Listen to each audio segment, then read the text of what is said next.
Ano bang ginagawa natin dito? Ano bang... Aba, mag alas 12 na pala. Teka, tumatawag na yung may birthday. Hello? Oh, parating na kami. Oh, paparating na kami. Malapit na kami. Mga 1.5 hour na lang. 1.5 hour na lang. Nandiyan na kami. Ha? Sige. Ayun. Ayun mga katoda, tumawag na yung ating may birthday sa Batangas. Pupunta tayo ngayong araw na to sa Lemery, Batangas. Tapos sasama natin yung Taal, Batangas. Kasama ka ba? Ito nga pala, ito yung aking kwan dito. Amo. Ito amo ko. Sasama raw. At makikikain na kami. Parang pagkakain, alisan na uli. Bahala na sila doon. Ang importante, mabusog kami dahil tanghalian na. Tsaka nga pala, ito nga pala yung ating gagamitin. Siyempre, hindi naman pwedeng mawala ang ating badyari, ang ating bukyo. Dapat, sa mga lakad natin, kasama yan lagi. Siyempre, ito yung ating cameraman. Yan. At ito ang ating editor. Yan. At ito yung ating amo. Gusto ko pagkita mo. Okay, paano mga katoda? Maglalakbay muna kami. Babiyahin muna kami siguro mga 1 oras. Makakarating kami sa Batangas. Ang ating nga palang pupunta mga katoda, pupunta tayo ng Lemery, Batangas. Isasama na natin yung Taal. Kasi sa Taal, dyan natin makikita yung isa sa pinakaunang museum ng mga kamera dito sa Pilipinas. Nandun yung mga lumang kamera, makikita natin mamaya. Pero bago tayo makarating doon mga katoda, tama-tama, nagkataon naman, makikikain muna tayo doon sa Mayahay. Batangas din yung malapit sa Taal. Ito na yung boundary. Pag dinire-diretso natin yan mga katoda, didiretso tayo na Sugbo. Ayan o, kita naman o. Maligayang pagdating sa lalawigan ng Magigiting. Aba, Magigiting. At tayo kakaliwa naman dito kasi pupunta nga tayo ng Lemery, Batangas. Ayan, nandito na tayo. Kaliwa na tayo dito. Yan, diretso yan. Papuntang Nasugbo yan. At sa pagkakataong ito, ahon lang tayo ng konti. Mga konti lang ahon lang. Tapos mamaya, dire-diretso na tayo dyan. Palusong na tayo, palusong. Maganda rin ang daan dito mga katoda sa daan na to kasi ito parang bagyo rin.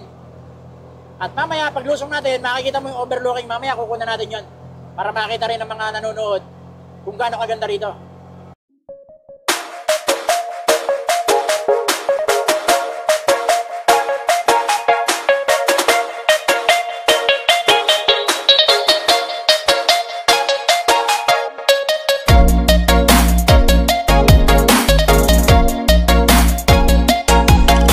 Isang sigsag pa. Ayan, sigsag na tayo mga katoda. Isang sigsag pa. Dito sa ating pinupwestohan ngayon, napakalamig ng hangin. Malakas ang simoy ng hangin. Wow, yan, ang daan, di ba? Para tayong nakikipag drag race. Ayun o, gaganda ng building sa baba, oh. Di ba? Maganda nga pala talaga rito. Yan, oh. Yan, ang alam ko dyan, sa baba dyan, Laurel eh. Laurel, Batangas. Ayan na, mga katoda. Ito na ang sinasabi ko. Ito na ang sinasabi ko, palusong na. Ayan na, sa bandang harap, kitang-kita na ang kabuuan. Kabuuan ng overlooking. Wow, napakaganda. Napakaganda. Ayan, mga katoda, oh. Kung hindi kayo nakakarating dito, para na rin kayo nakarating. Ayan po, Taal Volcano, sa baba lang, oh. Ganda. Takbo pa tayo ng konti mga katoda. Doon tayo titigil sa isang overlooking. Doon, kitang-kita rin natin. Kitang-kita rin natin ang baba. At ito na nga, dire-diretso pa rin tayo sa ating pagbaba. Mamaya, pagdating natin ng Batangas, sigurado makakaramdam na naman tayo ng init. Makakaramdam na naman tayo ng init. Nandito na tayo sa overlooking mga katoda. Oh. Wow, tingnan nyo. Napakalakas ng hangin. Matatanggal ang sombrero. Matatanggal ang sombrero sa lakas ng hangin. Ate, baba ka dito. Hello po. Ayan, tingnan nyo. Tingnan nyo ang kanyang buhok. Napakalakas ng hangin. Napapawid para tayo nakatapat sa ventilador. Grabe talaga din mo yung aking pano. Napawid pa. Napawid. Sobrang lakas ng hangin dito mga katoda. Ayan mga katoda, dito kami ngayon sa Tagaytay. Hindi na pala Tagaytay ito. Buwan na pala to, Laurel, Batangas na pala to. Napakalakas ng aking mga katoda. Sabi ko nga sa'yo, mapapawid ang aking sombrero. Eh, hindi ko naman papayagang mapawid ang aking sombrero kasi pag napawid to, wala akong buhok. Kaya dapat hawak-hawak ko lang. Totoo, may tali ito pero sobrang lakas talaga ng hangin. Oh, papawirin pa rin talaga.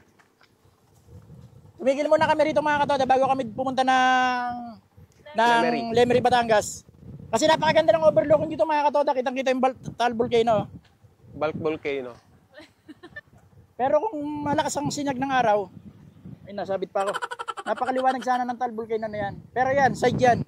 Ang harap niyan, nandun sa may bandang Agoncillo. Napakalamig dito, napakalamig. Napakalakas ng hangin. Di mo sumbera ko, mapapawid talaga. Oh. Kasi napakataas kasi ng lugar na to. Kaya malakas ang hangin dito. Overlooking kasi to, overlooking. Ayan. Tara na mga katoda!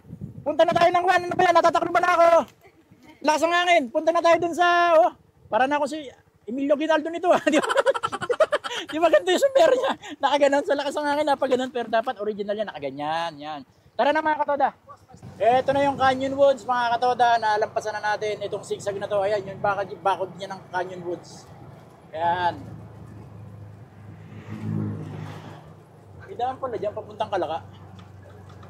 Ayan o, mga katoda, yung bakod na yan na parang kahoy, yan ang Canyon Woods, bakod yan. Dire-diretso pa rin tayo sa pagbaba natin. Napakalakas ng hangin itong mga katoda sa tingil natin kanina. Talagang, kung ang aking sombrero walang tali, malamang napawid na ito. Hindi naman pwedeng mapawid kasi syempre, wala nga tayong buhok. Sa madaling salita, kalbo. Baka makapatakang mga ambon-ambon dyan, mga ulan. Eh baka naman sipunin na tayo. Ayan. Kaya diretso na tayo mga katoda pagbaba. Ayan na mga katoda. Sumisikat na ang haring araw dito. Sumikat na ang haring araw. At dahil nga sabi ko, pababa na tayo ng Batangas, nakakaramdam na tayo ng init. Mainit na. Maalinsangan na. Yan. Yan ang pagkakaiba ng Tagaytay tsaka ng Batangas. Siyempre, Tagaytay, bundok naman yan eh. Kaya pag nasa Tagaytay ka, malamig. Kasi mataas ang pwesto niya. Tagaytay ang Batangas, mababa. Kaya pag pumunta ka ng Batangas, mainit. Pero nangyayari sa atin ngayon, galing tayo ng Tagaytay, hindi agad natin nararamdaman yung init. Unti-unti muna, unti-unti. Parang ba nagpapakulo ka ng tubig na unti-unting umiinit. Ayan na. Andito na tayo. Municipality of Lemery. Ayan na, makikita na natin yung arko. Wow, di ba? Konting takbo lang tayo. Nasa Lemery na tayo. Welcome. Municipality of Lemery. O, di ba? Lemery na to.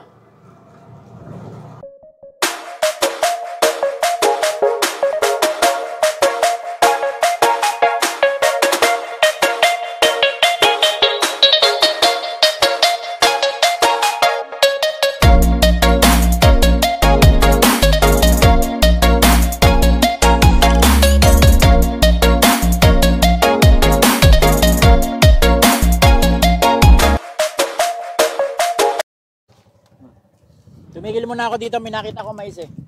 Dito sa tinigilan natin, lalakas pa rin ang hangin. Timo yung aking sombrero, tagilid pa rin ako talaga. Kahit tuwid ko. Di ba? Adi, di ba?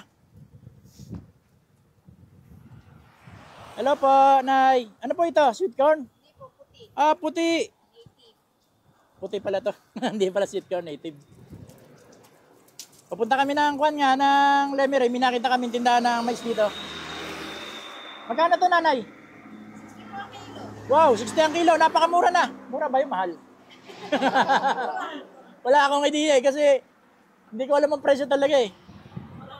Pero mura na yun, mahal. Mura ah. Sige. Ayun ang sinasabi ko. Narating ko na naman ng Puntong Batangas. Narinig ko na naman ng Puntong Batangas. Ang salita rito ay may punto na. Hindi na katulad ng kwan. May Puntong Batangas na. Kano kaya 60? Yeah. Yun ang sinasabi ko. Pag nakakarating ako ng Batangas, bakit ang aking punto'y naahawa sa mga taga Batangas? Hindi man ako Batanggenyo. Okay, yun? Oo. Yeah? Yun. 1 kilo na kayo, yun? Ba, 1 kilo na nga. Siya, bayari. Yun, sa kabahitan ni Kuya, bibigyan daw tayo ng 1 dagdag. Kaya pumunta na kayo dito, bumili kayo ng mais dito, may dagdag. Kada bibili kayo 1 kilo, may dagdag, kaya lang maliit. Kasi rin malugi. Yun. Meron akong pagbibigyan nito kasi yung aking kapatid ay gustong-gusto ng mais na gantong puti. Ayaw niya ng sweet corn. Hello, Ate Lisel. Ito, bibigyan kita ng mais. Papasalubungan kita ng mais. Bumili ako ng mais dito para sa'yo talaga to. Kasi tuwing naglalakbay kami, nakakita ako ng mais. Lagi ikaw naalala ko.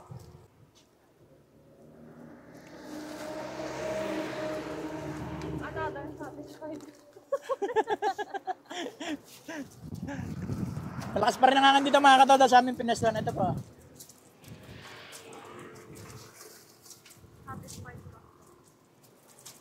Ayaw, nakita ng bunga. Dere, sabi ko nga rin na ito yung Brucey compound. Isang pamilya lang nga nandito. Kaya sa pagkakataong ito, malalam na natin dyan. Talagang gutom na. Yun, sinasabi ko, ano kayo yun? Yun, sarap. Oh, no, kuhane re. Sabi ko naman sa inyo, pag ako'y nakarating ng Batangas, nagiging puntong Batangas ako. Sarap ng ulam Happy birthday. Sino ka may birthday? Oh, may cake pa yaw. Are pala may birthday si Laise. Laise 25. Dalaga na rin. Hello! Oy, may nagbablog. Ano ka? Happy birthday. Are ang aking... Shout out. Happy birthday! Happy birthday sa aking inaanak. At rin naman talagang sinasabi ko.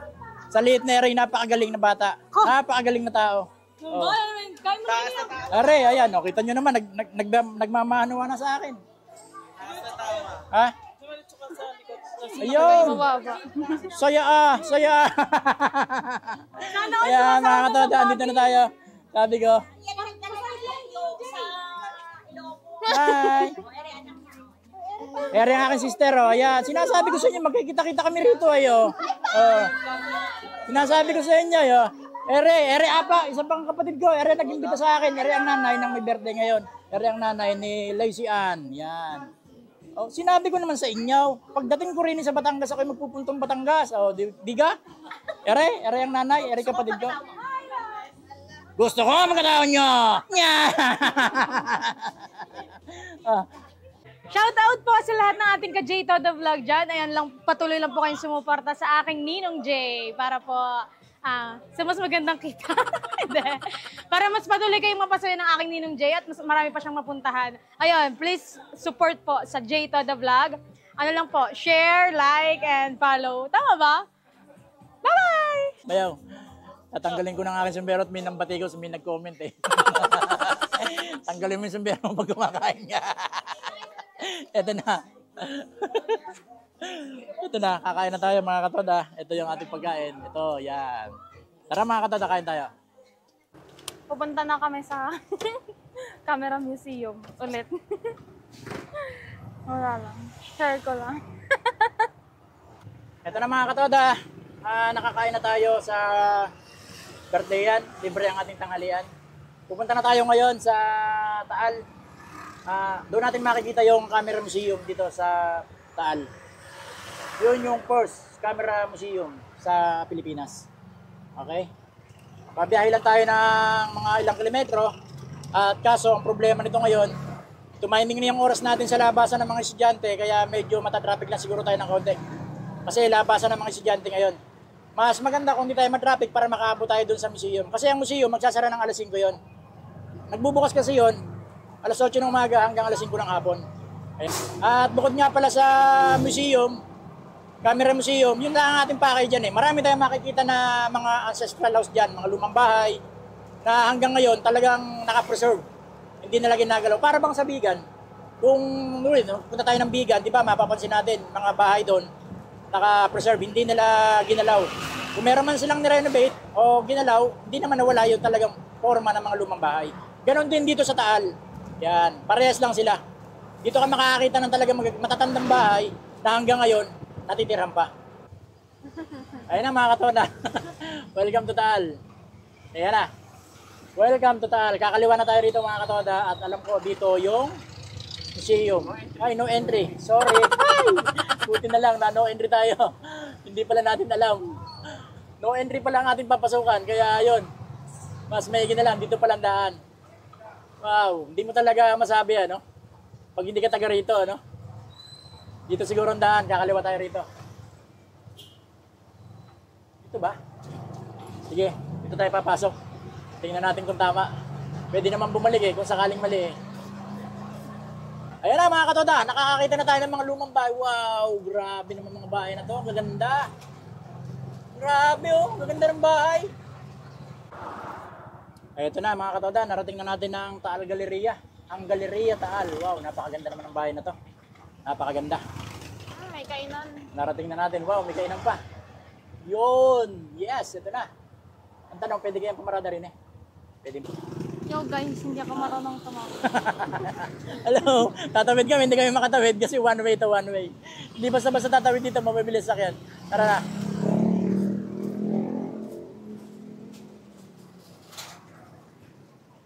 Hello, sir. Hello po. Mga katoda, nakarating kami rito sa Galleria Taal. Dito natin makikita raw yung mga lumang camera. Ito raw yung museum. Ito pala, nakasulat dito. Yun. The Philippines First Camera Museum and Cafe and Restaurant. Ito na mga katoda yung ating hinahanap na kanina pa. Kaya na pa natin itong hinahanap mga katoda sa wakas natagpon din natin. Tara, pasukin natin sa loob. Tayo. Okay. Ayan mga katoda, sa pagkatapos ng mga isang oras nating paglalakbay, nagbiyahe tayo ng ating Badyari. Nakarating tayo dito sa Galleria Taal. Ito, may makakausap tayo sir, si Sir John Sarmiento. Siya yung magkukuhan sa atin kung ano yung bahay na to, kung kanino at gaano katagal na itong natayo. Ayan. So, let's go po sa taas. So, bali po itong bahay po itong ancestral house, itinayo po siya ng 1870. So, 153 years na po siya at pagmamay-ari po siya ng Ilagan Borjon family. So, marami na pong pinagdaanan po ang bahay na ito. So, dati po siya isang abandoned house. So, nung taong 2004 po, ito po yung restore ng magkapatid na Mr. Manny Borjon Innumerable at Mr. Bobby Innumerable. So sila po yung pang 4th generation kasi sila Maria Martinez Ilagan at si Mr. Domingo Ilagan, sila po yung first generation, sila po yung nagpatayo ng bahay na ito. At nagkaroon po sila ng 6 na anak at isa po si Candida Ilagan Borjon. Siya po si Candida yung nasa picture po natin. At syempre napakasawa niya po si Attorney Antonino Borjon. So nagkaroon po sila ng 3 napakagandang anak at isa po si Ma'am Nelly. Si Ma'am Nelly naman po, siya po yung 3rd generation na may-ari po ng bahay na ito. Si Maria Martinez Ilagan, si Mr. Domingo Ilagan, sila yung unang may-ari ng bahay na ito. So sila yung nagpatayo noong 1870. So ngayon, from our generation sa 153 years na. Siyempre, nagkaroon sila ng mga anak. At isa nga si Ma'am Candida. Yan. Wow. So si Ma'am Candida Ilagan, isa po siya sa mga anak niya isa sa mga 6 niyang anak. So napangasawa niya naman po si Attorney Antonino Borjon. Wow. Yan. So, nagkaroon naman po sila ng 3 napakagandang anak. Isa po si Ma'am Nelly, si Ma'am Corazon, at si Ma'am Charito. Si Ma'am Nelly po yung kalong-kalong ni Ma'am Candida. Siya po yung panganay na anak ni Attorney Antonino at ni Ma'am Candida. Sila po yung 3rd generation. At yung ating camera collector naman po, siya po yung anak ni Ma'am Nelly. Siya po yung pang 4th generation. So, lahat po ng mga cameras po na makikita natin dito from 1800, from 1900, from our generation, lahat po sila ay working in good condition pa po. So let's go po, dito po tayo pupunta naman sa ating mga exciting part. Wow. So makikita niyo po dito yung ating mga lumang camera. So lahat po ng mga lumang camera po dito, lahat po sila ay working in good condition pa po. Gaya po nito si daguerreotype. So si daguerreotype po ay from 1860, from 1880. Isa po yung ating kauna-unang camera. So siyempre po, that time hindi pa po uso yung ating mga family pictures or groupies. So hanggang 2 lang po siya. So ito naman po yung ating exposure po niyan sa pag-take po ng photo ay tumatagal po ng 10 to 20 minutes. Kaya po madalas yung ating mga grandparents o yung ating mga ninuno sila po ay mga nakasimangot. Hindi na humingiti sa sobrang tagal po. Yan po si daguerreotype. Yan po yung ating unang version na studio type camera. Bago po makatake po ng isang pictures, aabot po siya ng 10 hanggang 20 minutes kasi wala sa surplus and battery. So, dumedepende lang po siya sa pasok ng liwanag. Mm-hmm. Yan, at yung pag-take po ng kanyang pictures ay by exposure lang. Mm-hmm. Ito, matindi mga katoda rito. Ipapakita ko ang camera. Sinabi nga ni Sir kanina, daguerreotype camera, ang edad niya, 1860. Napakatagal na yan. So ito naman po yung sumunod. Ito naman po si Kodak camera. Wow. Sa po yung second generation, sa po yung from 1900, from 1907, siya po yung another version ng pang studio camera. So, pang indoor po siya. So, ganun pa rin po yung exposure niya, kaya na po medyo mas short kasi umaabot po siya ng 5 hanggang 10 minutes.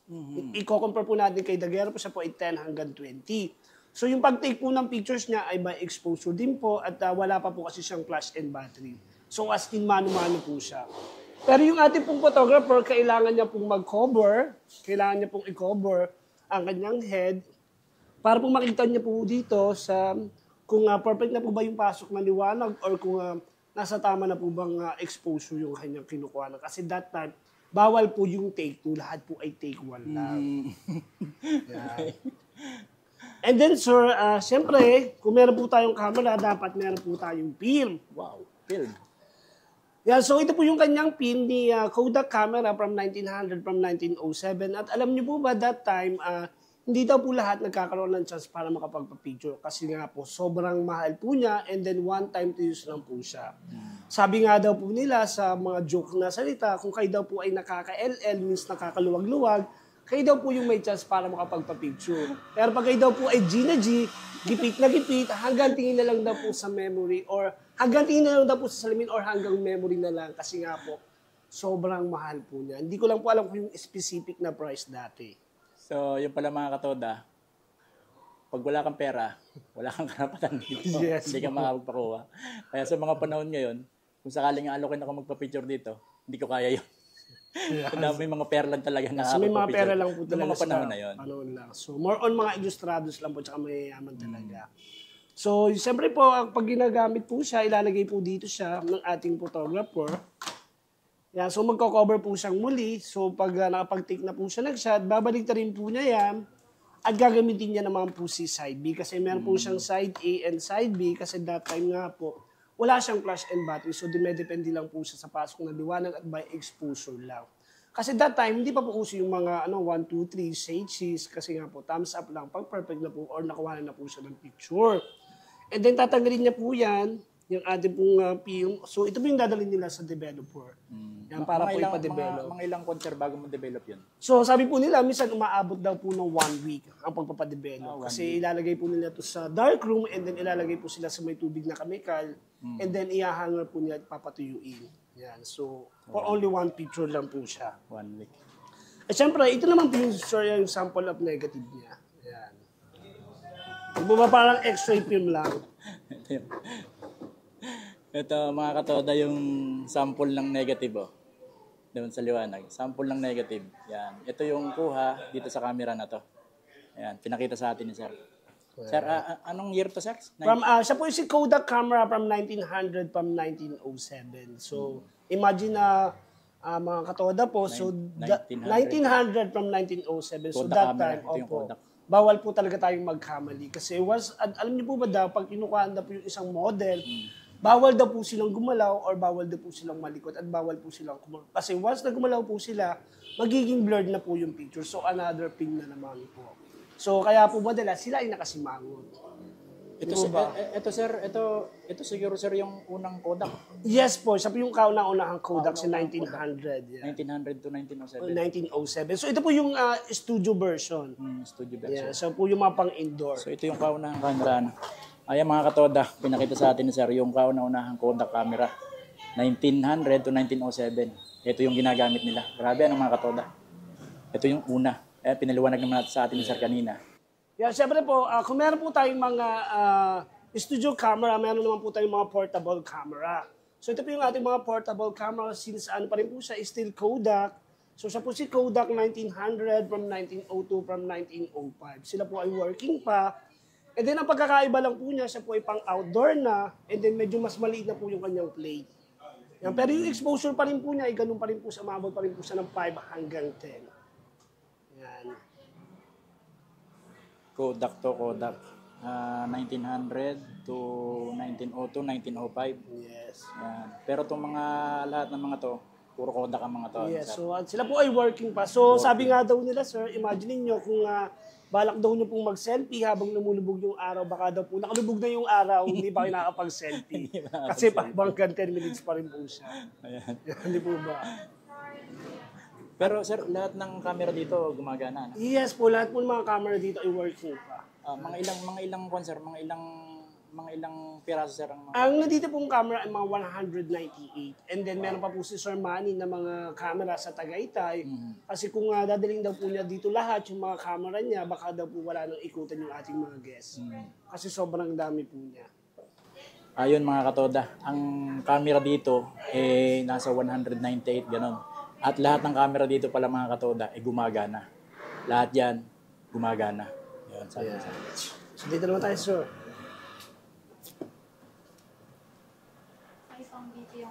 Yeah, so ito naman po yung other nating Kodak camera. So ito po ito po si Sir Talbot camera. Siya po ay isa sa mga one of the most comprehensive camera na collection ni Mr. Jack Naylor.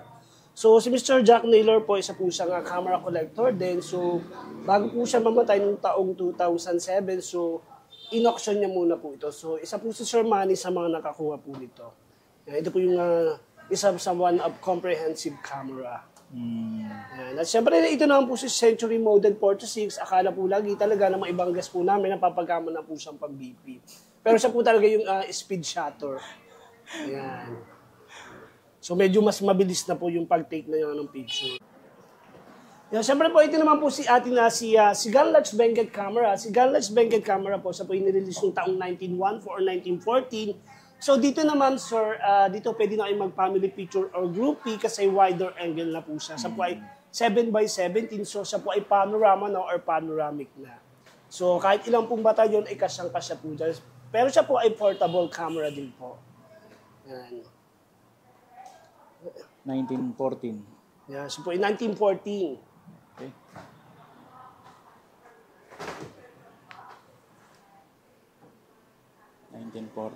Dito naman tayo. Kodak pa rin ito. Yan. Tapos ito naman po yung ating Kodak View Camera 2D. Yan, ito po si Kodak View Camera 2D. Ito po isa sa mga ginamit sa movie na Young Goyo. And then, tsaka po sa movie na Larawan, yung sa young version po na ni General Luna. Yan, so, nirent po siya dito. Wow. Grabe mga camera dito mga katoda. So, ito naman po yung ating first camera magic projector. Sa po is si Magic Lantern. So, nilalagyan po siya ng gas or candle sa loob. At habang umuusok po, siya po yung magsisilbing liwanag at para po kayo nanonood sa widescreen. So, dito po, siya po ay colored na and then nilalagay niyo po yung pin dyan sa po sa camera lens. And then, siya po ay hindi pa po moving film. Siya po ay sliding show pa. So, siya po ay early 1800.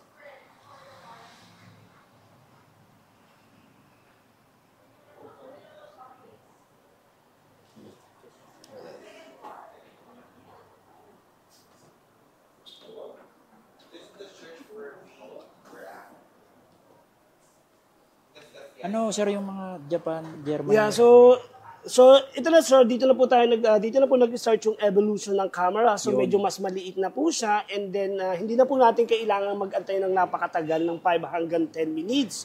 So dito sir, dito na po nauso yung tara Kodakan kita or tara pa Kodak tayo. So pwede na po kayo magsabi dyan ng 1, 2, 3 seconds or peso. Kasi hanggang 3 seconds na lang po siya. Kasi may flash and battery na po siya. Mas mabilis na Yes, siya mas mabilis na po. Kailangan daw po, kaya lang sir, kailangan niyo po siyang i-rewind every time na magtitake kayo ng picture. So, one picture, one rewind. Kasi pag di niyo daw po siya ni-rewind, makikita daw niyo po yung inyong soul o yung kaluluwa. Magiging blurred na siya, sir. Yan. Ayos yan.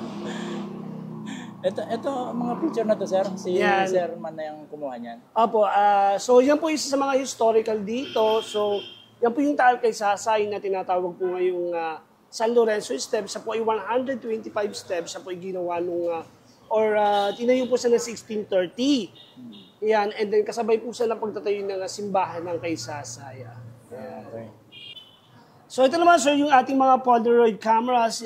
Yung ating mga Polaroid camera, hindi na po natin kailangan pumunta sa mga developer natin kasi instant na po natin siya makikita yung ating mga picture and then isa-shake na lang po natin siya para po mas maganda yung pagkakadevelop. So siya po yung nauuso ngayon na mga cameras na Instax. Yeah, so ito po yung ating first Polaroid camera from 1955. Si Polaroid Land camera. Yan. Grabe, no? And then, syempre, sir, si Polaroid camera, meron din po silang nilabas na flash bulb. Yan, ito po yung one-time to use na literal na may lalabas pong usok. So, yung kanyang pong bulb, kailangan niyo po siyang palitan bawat pag-flash po niya. Kaya po medyo mas magastos siya. Ito sir, yung umusok? Opo, yung flash bulb. So, pag-flash po niya, puputok po yung bulb, tapos may lalabas pong usok, tapos itatapon nyo na po siya. One-time to use po Ibig siya. sabihin, kada take ng kwan, palit ng palit ng Yes, bulb. sir. Palit po tayo ng palit. Kaya madalas pong nakikita natin sa mga movie na Hollywood, halos po yung mga photographers, sila po, akala po natin lagi sila may dalang mga bala. Yung po pala yung mga flash bulb, yung mga photographer po dati. Ito sir, 1950. Yes po. Wow. Yan. 1950. So sila po ay working pa. Working pa, grabe. Ito naman po that time, kasi noong panahon po 1962 or 1960s, that time wala pa daw po mga video. So kung meron daw po tayong mga special event, halimbawa po or yung ating mga kasal, ito daw po yung kanilang pinaka-video album. Ito po yung si 3D viewer. 3D. Kung natatandaan niyo po yung ating Viewmaster, so ito po yung kauna-unaan. Ito po ay kasal ng isa sa mga anak ni Attorney Antonino at ni Ma'am Candida Ilagan Barrio. So silipin niyo, sir. Subukan natin mga katod. Silip tayo. Wow! Galing ah. Ang ganda. Ang galing ng kanya, no? Yung hindi siya Opo, yeah. Sa po ay 3D viewer. So, sir, ano po siya, wedding album ng ating pong isa po sa mga ari dito ng bahay, yung pang third generation po. Si Ma'am Charito. Nung kinasal po siya ng taong 19. So, ito na po yung mga canon natin. ito na, kanan na Yeah, to. so, medyo upgraded na po tayo. Upgraded na. Grabe. Yan, syempre po, ang iba po dito nga talagang minsan binabalik-balikan po ng mga aming mga guests. Syempre po, ito po yung spy camera Spycam. ni James Bond. Yan. Ni Mr. Sean Connery. Yan. Ito po si Minox B-Set at si Minolta 16. Yan po yung spy camera ni James Bond. Yan. Sa movie niyang James Bond 007. Si Minox B-Set at si Minolta 16. Si Minox B-Set po ay made in Germany noong 1969 at si Minolta 16 po ay made in Japan in 1970.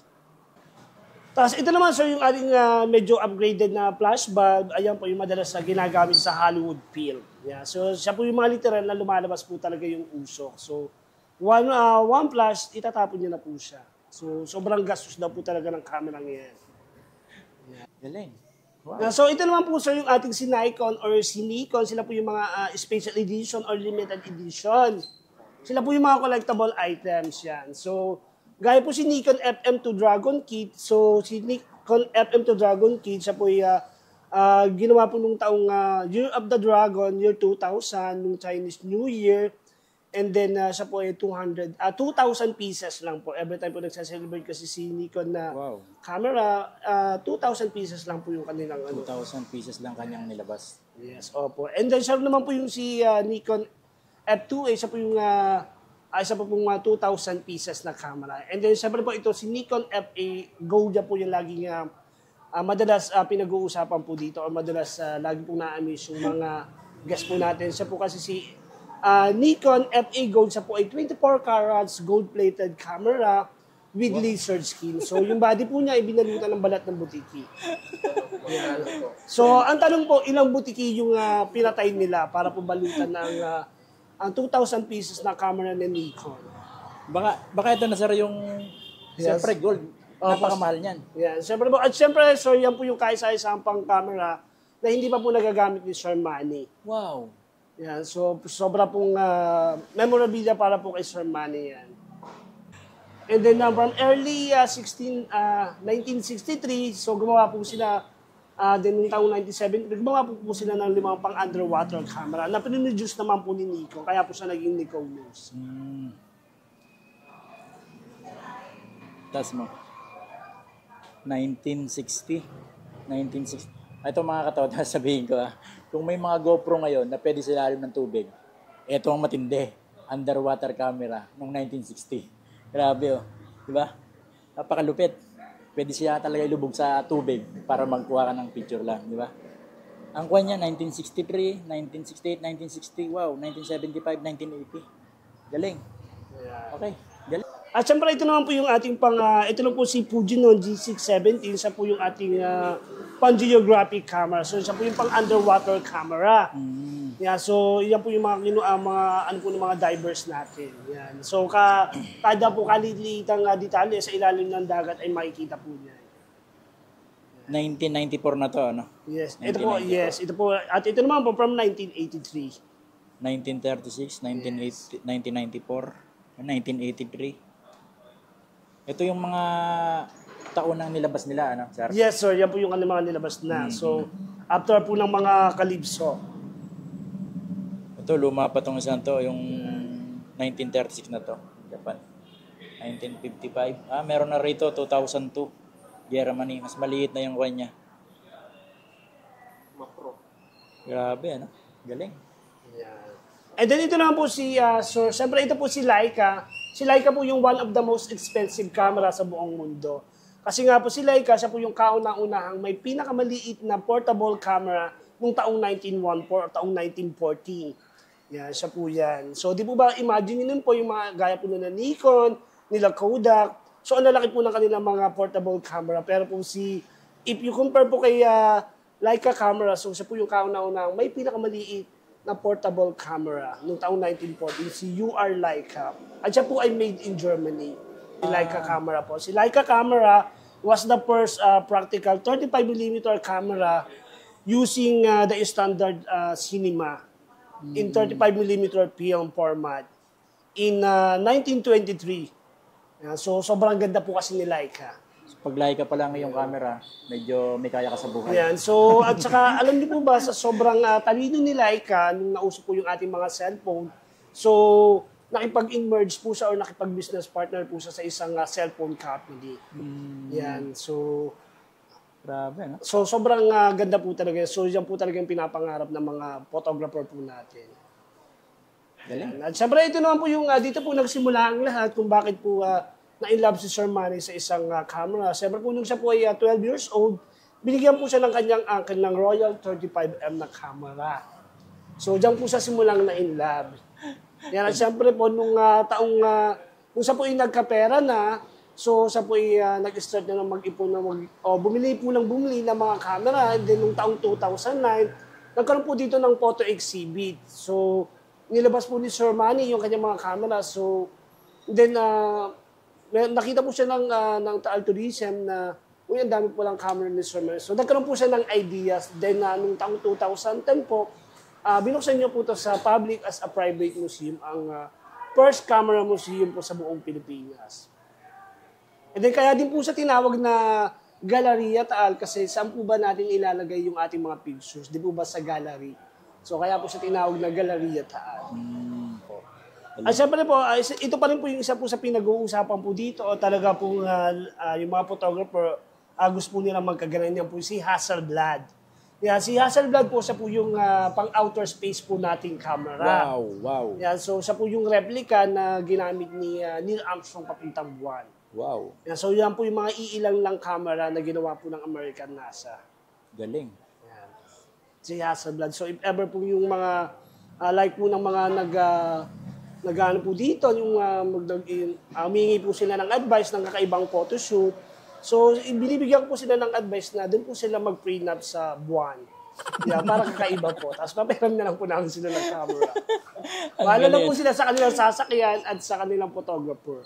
Hasselblad, ito pala yung pang-outer space na camera. Grabe mga katoda, no? Ganyang kalupit dito. Pang-outer space na camera, oh.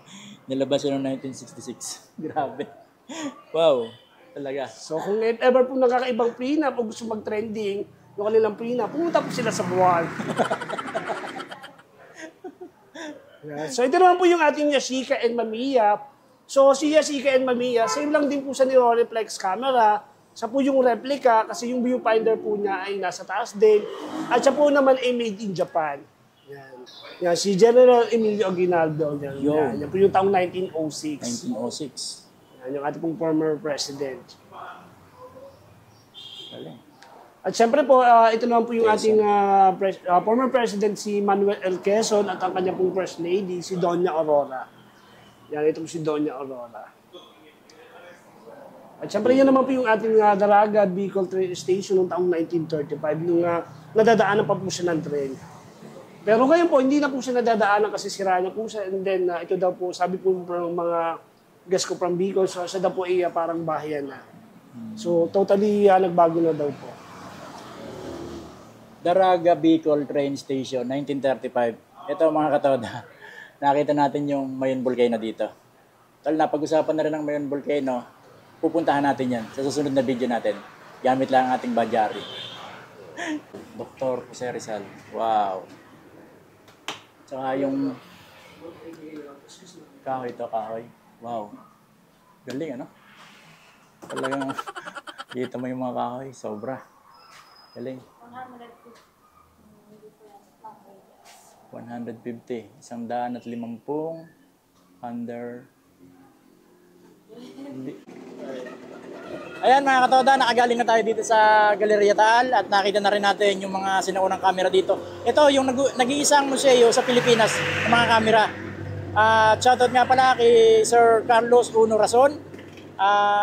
Binabati ka po ni J. Toda Vlog.